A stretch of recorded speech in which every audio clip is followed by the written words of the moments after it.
नून league तो कहती थी ये मुकाबले के लिए तैयार हैं, बेशक बल्ले का निशान इनके पास होना चाहिए और किसी जमात से उसका सिंबल नहीं लेना चाहिए, मुकाबला करेंगे। इलेक्शन कमीशन ने फैसला दिया, पेशावर हाईकोर्ट ने सस्पेंड किया। शहबाज शरीफ साहब बिल्कुल भी खुश नहीं हैं और तनकीद कर रहे हैं, जज साहब पर तनकीद कर रहे हैं, अदलिया पर तनकीद कर रहे हैं। एक तो तहरीक इंसाफ के साथ बुरा हो रहा है, ऊपर से जो हो रहा है, क्या आप उसकी भी हीट फील कर रहे हैं कि बयानिया उन्हीं का बन रहा है? देखिए शाहजेब, बात यह नहीं है कि पीटीआई को बल्ले का निशान मिलेगा या नहीं मिलेगा। असल सवाल यह है कि यहाँ पर इदारों के अंदर मखसूस किस्म के फैसले कुछ लोग करते हैं जिनसे सियासत की बू आती है। तहरीक इंसाफ को भी उसी कानून का एहतराम करना होगा जिस कानून को मुस्लिम लीग नून या दीगर जमातें जिसका एहतराम करती हैं।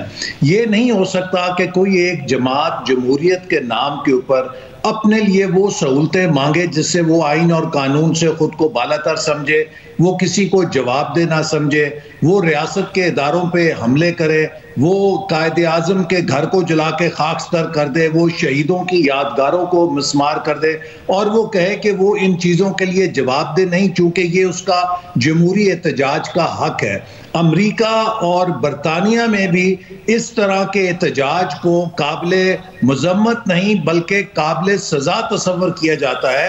अभी आपने देखा कि अमेरिका में सदर ट्रंप को एक स्टेट की सुप्रीम कोर्ट ने कैपिटल हिल पे हमले के पादाश में नाअहल करार दे दिया। 18-18, 14-14 साल सजाएं दी गई हैं वो लोग जिन्होंने कैपिटल हिल पे हमला किया था। अब पीटीआई ने जो 9 मई को वारदात की है, जिस तरीके से उन्होंने रियासत के ऊपर हमला किया है, अब अगर हमारे इन इदारों के अंदर लोग उसके ऊपर उनको रिलीफ देंगे और उसके लिए उनको रास्ते देंगे, तो फिर आप मुझे बताइए कि फिर आइन और कानून किसका दिफा करेगा? क्या आइन और कानून? इसमें मसला है, देखें, या तो केस साबित करने की कोशिश हो रही हो तो एक अलग बात है। अगर सिर्फ लोगों को गिरफ्तार करना है और इसलिए गिरफ्तार करना है कि वो पार्टी छोड़ दें, तो जाहिर अदालतें तो रिलीफ देंगी। साइफर केस में मवाद मौजूद है जिसके ऊपर ट्रायल हो सकता है, मगर साइफर केस का ट्रायल इस तरीके से हो कि इमरान खान साहब को किसी भी सूरत गिरफ्तार रखना है और मुकदमा इस तरीके से बनाया जाए और फिर डेली ट्रायल हो, तो फिर जाहिर सुप्रीम कोर्ट उस पर सवालात उठाएगी कि प्रोसिक्यूशन किस तरीके से मुकदमा चला रही है। अब जो तोशाखाना था उसमें बहुत सारे सवालात उठते हैं इमरान खान साहब पर, मगर जिस तरीके से जज दिलावर ने फैसला दिया और जितनी जल्दी में दिया और उनके गवाह नहीं सुने, तो जाहिर अदालत सवाल उठाएगी कि इमरान खान साहब को रिलीफ मिलेगा।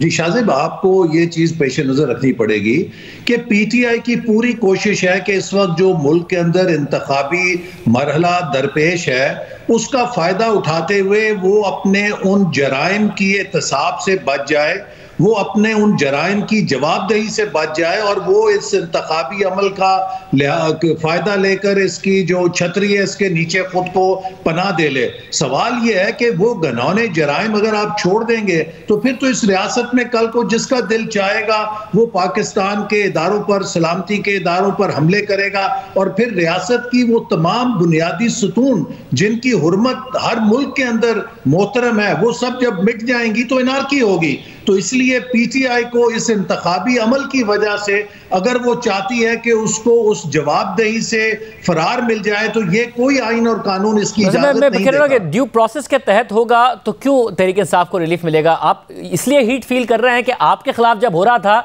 तो इस्टेब्लिशमेंट और अदलिया का गठजोड़ था और अदलिया भी सुप्रीम कोर्ट के जजेस, चीफ जस्टिस तक मिले हुए थे, गठजोड़ करके आप लोगों के खिलाफ हुआ जो कुछ हुआ। इस वक्त एक ऐसी जुडिशरी मौजूद है जो अगर कहीं पर भी ड्यू प्रोसेस नहीं फॉलो होगा तो वहां पर रिलीफ मिलेगा, चाहे इमरान खान ने कितनी ही तनकीदें की हैं, कितने ही हमले इस अदलिया पर किए हैं, या जैसे काजी फाइसा पे किए हैं या जैसे अतर मिनल्लाह पर पीटीआई की तरफ से किए गए हैं। ये ऐसे जजेस हैं जैसे मंसूर अली शाह जो रिलीफ देंगे।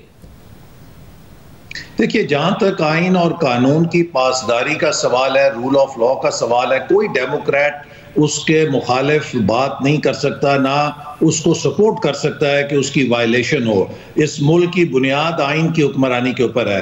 लेकिन अगर अदलिया से कुछ ऐसे मखसूस सियासी फैसले हों, जैसे कि इससे पहले लाहौर हाई कोर्ट से एक ऐसा फैसला आया जो कि उसकी जुरिस्डिक्शन से बाहर था और जिसने पूरी इंतखाबी अमल को ब्लॉक करने की कोशिश की, और अब फिर पेशावर हाई कोर्ट से अगर एक ऐसा फैसला है कि जो इलेक्शन कमीशन को अंडरमाइन कर रहा हो, तो मैं समझता हूं कि फिर सवालिया निशान जरूर उठेंगे और ये देखना पड़ेगा कि अदलिया के अंदर ऐसे अनासिर अगर मौजूद हैं जो अदलिया के जरिए एक मखसूस सियासी एजेंडा को सपोर्ट करना चाहते हैं, तो ये फिर अदलिया का और मुल्क के अंदर कानून की बालादस्ती की जो कॉज है उसके साथ बहुत बड़ा एक हादसा होगा। असल आप लोग तो खुद विक्टिम रहे हैं इस मामले के। जब सेनेट के इलेक्शन हो रहे थे उसमें आप लोगों को कैसे इंतखाबी निशान से महरूम किया गया, पहले नवाज शरीफ को डिस्क्वालीफाई किया, डिस्क्वालीफाई करने के बाद पार्टी सदारत ली गई, फिर किस तरीके से आप लोग महरूम हुए थे। आप विक्टिम रहे सारे के सारे मामले के। इलेक्शन कमीशन खुद अंडरमाइन नहीं करता जब इस तरीके से एक जमात को टारगेट करता है, और जब आप उस फैसले को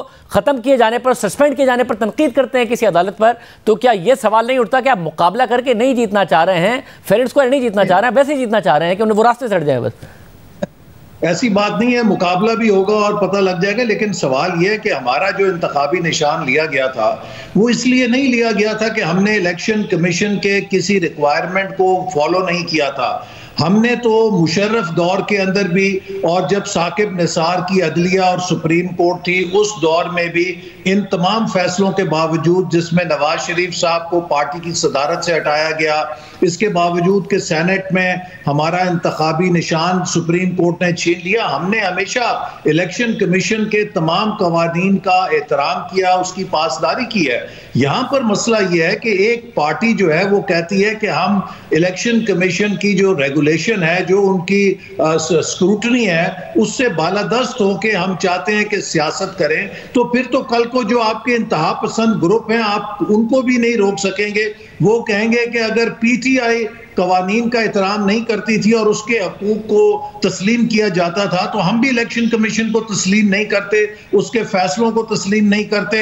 हमारे भी हकूक को उसी तरह माना जाना चाहिए जैसे पीटीआई को। तो लिहाजा ये सवाल ये नहीं है कि पीटीआई के पास इंतखाबी निशान होगा या नहीं होगा। ये एक बड़ा फंडामेंटल क्वेश्चन है कि जो रेगुलेशन पाकिस्तान इलेक्शन कमीशन के जरिए तमाम पॉलिटिकल पार्टीज फॉलो करती हैं, क्या पीटीआई भी उसकी पाबंद है या नहीं है, या पीटीआई के लिए एक्सेप्शन है कि इलेक्शन कमीशन को आप अंडरमाइन करें, अपनी मनमानी करें, कानून को अंडरमाइन करें, अपनी मनमानी करें और अपने हकूक जाके अदलिया से ले लें। वैसे मगर आप समझते हैं कि जिन केसेस में आपको लगता है कि बहुत ज़्यादा मेरिट है, उन पर भी जो प्रोसिक्यूशन का केस है और जिस तरीके से एग्जीक्यूशन है वो इतने भोंडे अंदाज में हो रही है कि नुकसान आपको ही सियासी तौर पर हो रहा है। आपके लीडर वापस आ गए हैं, इलेक्शन की तरफ हम जा रहे हैं, 42 दिन रह गए हैं, बयानियां और हेडलाइन सारी की सारी विक्टिम बनने की तहरीक इंसाफी को मिल रही है। तो जो हो रहा है भोंडे तरीके से हो रहा है, आप ये नहीं समझते? देखिए, पीटीआई मजलूम बन के या मजलूमियत इख्तियार करके कोई फायदा हासिल नहीं कर सकेगी, इसलिए कि उसके 4 साल की हुक्मरानी कोई पिछली सदी की बात नहीं है।